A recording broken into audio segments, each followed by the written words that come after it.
Welcome back to our channel. और आज के इस वीडियो में हम आपके लिए मराठी अक्षर भारती में जो वाक् प्रचार का क्वेश्चन है, क्वेश्चन नंबर 4 में थर्ड वाली जो कृति है वाक् प्रचार यानी मुहावरे रहेंगे। 4 मार्क्स के लिए आएगा ये क्वेश्चन। आपको 2 मुहावरे का अर्थ लिखना है और वाक्य बनाना है और आपको इसमें 4 मार्क्स आराम से मिल सकते हैं। इस वीडियो में जो रिपीटेड बोर्ड्स के एग्जाम में मुहावरे पूछे गए हैं वो मैं आपको एक्सप्लेन करने वाली हूँ, ताकि इसमें से अगर कोई रिपीट होता है तो आप फौरन वो लिख सके। तो इसमें पहला वाक्य प्रचार है सुरुंग लावणे। तो सुरुंग लावणे का आपको मतलब लिखना है, अर्थ लिखना है, फिर उसका वाक्य बनाना है। वाक्य बनाते वक्त ये जो लास्ट वर्ड है लावणे, ये जो है वो चेंज हो जाएगा, ये ध्यान रखना है। सेम ऐसा ही नहीं रहेगा। तो इसका अर्थ क्या है? एखादा बेत, बेत मतलब प्लान, उधळून लावणे मतलब बर्बाद कर देना, एखादे प्लान को पूरी तरीके से फेल कर देना। और वाक्य क्या रखोगे आप? घरात कचरा करून अनिल ने स्वच्छता मोहिमेला सुरुंग लावला। घर में कचरा करके अनिल ने जो स्वच्छता मुहिम चल रही थी घर के अंदर उसको सुरुंग लगाया, मतलब वो पूरी मुहिम को बर्बाद कर दिया। तो इस तरीके से अर्थ का 1 मार्क और वाक्य का 1 मार्क, टोटल आपको 2 मार्क्स मिल जाएंगे। और आपको ऐसे 2 मुहावरों का अर्थ लिखना है, 2 वाक्य प्रचार आपको अटेम्प्ट करने हैं, 3 दिए रहेंगे, टोटल 4 मार्क्स। 1 वाक्य प्रचार को 2 मार्क्स। और ये सितंबर 2021 में पूछा गया है। देन इसके बाद सेकंड वाला है अंगाचा तिळपापड होणे। अंगाचा तिळपापड होने का मतलब है खूब राग येणे, बहुत ज्यादा गुस्सा। इसका वाक्य आएगा अनिलने सर्वत्र कचरा केलेला पाहून आईच्या अंगाचा तिळपापड झाला। अनिल ने सब जगह, सर्वत्र मतलब पूरी जगह, कचरा कर दिया था। ये देख के माँ को बहुत गुस्सा आया, मतलब आईच्या अंगाचा तिळपापड झाला। ये होने का क्या हो गया? देखो इधर झाला हो गया, ऊपर लावने का लावला हो गया। तो ये ध्यान रख के आपको सेंटेंस बनाना है। तो इस तरीके से आपको फिर मार्क्स पूरे मिलेंगे। ये वाला मुहावरा जुलाई 2022 के बोर्ड्स के पेपर में पूछा गया। थर्ड है मुठभर मांस चढ़ने। इसका मतलब है स्तुति ने हुरड़ून जाने। स्तुति यानी तारीफ, तारीफ से खुश हो जाना। और खुश होने से जैसा इंसान के बॉडी पे मांस बढ़ जाता है, ऐसा मतलब है इसका। वाक्य सरांनी वर्गात सर्वांसमोर समीरचे कौतुक केल्यामुळे त्याच्या अंगावर मुठभर मांस चढ़ले।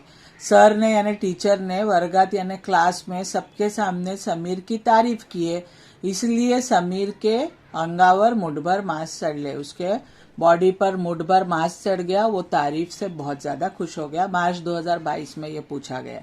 देन नेक्स्ट इज गलका करने। गलका करने मतलब आवाजाने गोंधड़ करने। कोई नई चीज देख के या कुछ भी देख के जब बहुत ज्यादा आवाज होता है, उससे जो गोंधळ होता है उसको मराठी में गलका करणे बोलते हैं।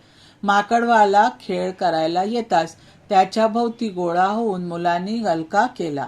बंदर वाला मदारी जो आता है ना खेल दिखाने के लिए, वो आया तो त्याच्या भोवती यानी उसके आजू बाजू उसके गोल करके बच्चे जमा हो गए और बच्चों ने गलका किया। केला करने का क्या हो गया? केला।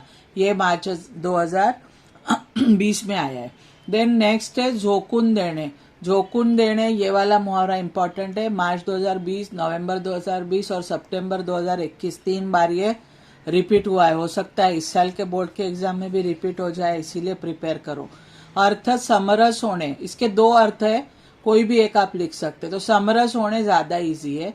और इसका दूसरा मतलब है एखाद्या कार्यात मनापासून सहभाग घेणे, एखादे काम में दिल से पार्टिसिपेट करना, मतलब खुद को झोंक देना, झोकून देने का मतलब है। स्वातंत्र्य चळवळीत क्रांतिवीरांनी स्वतःला झोकून दिले। स्वातंत्र्य ने इंडिपेंडेंस मूवमेंट में क्रांतिवीरों ने खुद को झोंक दिए थे, ना जान की ना माल की, किसी चीज की परवाह किए बगैर आजादी की लड़ाई लड़े थे। तो ऐसा इसका मीनिंग है। नेक्स्ट इज भान ठेवणे। भान ठेवणे मतलब जाणीव ठेवणे, एहसास रखना किसी चीज का। आपण सदैव माणुसकी जपायला हवी याचे प्रत्येक माणसाने कायम भान ठेवावे। हमको हमेशा, सदैव मतलब हमेशा, इंसानियत को संभाले रखना है, इसका हर इंसान ने भान रखना है, मतलब एहसास रखना है। इंसानियत जरूरी है। नवंबर 20 में यह आया है। देन नेक्स्ट है उत्साहाला उधाण येणे। उत्साहाला उधाण येणे का मतलब है, ये 2 बार पूछा है, देखो मार्च 2020 में भी और 22 में भी। मनात आनंद उचंबळणे, मन के अंदर खुशी बहुत ज्यादा हो जाना, खुशी ऐसे उबलना उसको बोलते।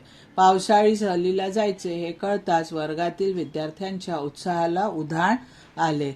बारिश के मौसम में पिकनिक लेके जा रहे, ये जैसे ही समझा तो स्कूल के क्लास के बच्चों के उत्साह को उधाण आ गया, मतलब वो बहुत ज्यादा खुश हो गए, उनके मन में बहुत ज्यादा आनंद हो गया। नेक्स्ट इज कवेत घेणे। कवेत घेणे नवंबर 2020 में आया है। मीठीत घेणे या खुशीत घेणे, गले से लगाना। कवेत घेणे का मतलब है मीठी, मतलब मराठी में गले से लगाना होता है या गोद में लेना। बऱ्याच वर्षानंतर माहेरी आलेल्या आपल्या मुलीला आईने प्रेमाने कवेत घेतले। बहुत साल के बाद मायके आई हुई अपनी लड़की को माँ ने गले से लगा लिया, मतलब कवेत घेतले। उसके बाद नेक्स्ट है ऋण असणे। ऋण असणे मतलब उपकार असणे, किसी चीज का एहसान होना। गुरुजींनी स्वतः कष्ट करून हरीला शिकवले, त्याबद्दल हरीच्या मनात गुरुजींचे ऋण होते। गुरुजी ने खुद मेहनत करके हरी को सिखाए पढ़ाए, इसलिए हरी के मन में गुरुजी के लिए क्या था, ऋण होते, मतलब एहसास था कि गुरुजी के मेरे ऊपर बहुत ज्यादा उपकार है, एहसान है। देन मळमळ व्यक्त करणे। मळमळ व्यक्त करणे 2022 में आया है, मार्च में। मनातील दडलेले विचार व्यक्त करणे, मन में जो छुपे हुए, दडलेले मतलब छुपे हुए इमोशन, विचार है, उसको व्यक्त करना। और अर्थ के बाद वाक्य आएगा, न राहून शेवटी विमलने आईकडे आपली मळमळ व्यक्त केली। विमल से नहीं रह गया और फिर विमल ने माँ के पास अपनी मळमळ व्यक्त केली, मतलब खुद के दिल में जो छुपे हुए विचार थे वो व्यक्त कर दिए। देन नेक्स्ट है तथ्य असणे। ये सितंबर 2021 और जुलाई 2022 में पूछा गया है। तथ्य असणे का मतलब है बरोबर असणे, किसी चीज का करेक्ट होना। विज्ञानाच्या सर्व नियमात तथ्य असते। साइंस के सारे रूल्स प्रिंसिपल्स जो होते हैं उसमें तथ्य होता है, मतलब वो सही होते हैं, बराबर होते हैं। तो इस तरीके से दोस्तों आपको मुहावरे वाला, वाक् प्रचार वाला क्वेश्चन अच्छे से प्रिपेयर करना है। ये 4 मार्क्स आपको दिलाएगा। रिपीटेड वाले क्वेश्चन ज्यादा करो, इसीलिए वीडियो में मैंने रिपीटेड वाले एग्जाम्पल्स एक्सप्लेन करी हूँ। होप ये वीडियो आपको यूजफुल लगा होगा, इन्फॉर्मेटिव लगा होगा, तो आपके दोस्तों के साथ शेयर कीजिए, लाइक कीजिए, और चैनल पे नए हैं तो इसे देखना ना भूलिए। आने वाले वीडियोस भी मेरे देखना, ताकि उसमें आपको ग्रामर के स्कोरिंग के बारे में ज़्यादा पता चलेगा। Thank you so much for watching.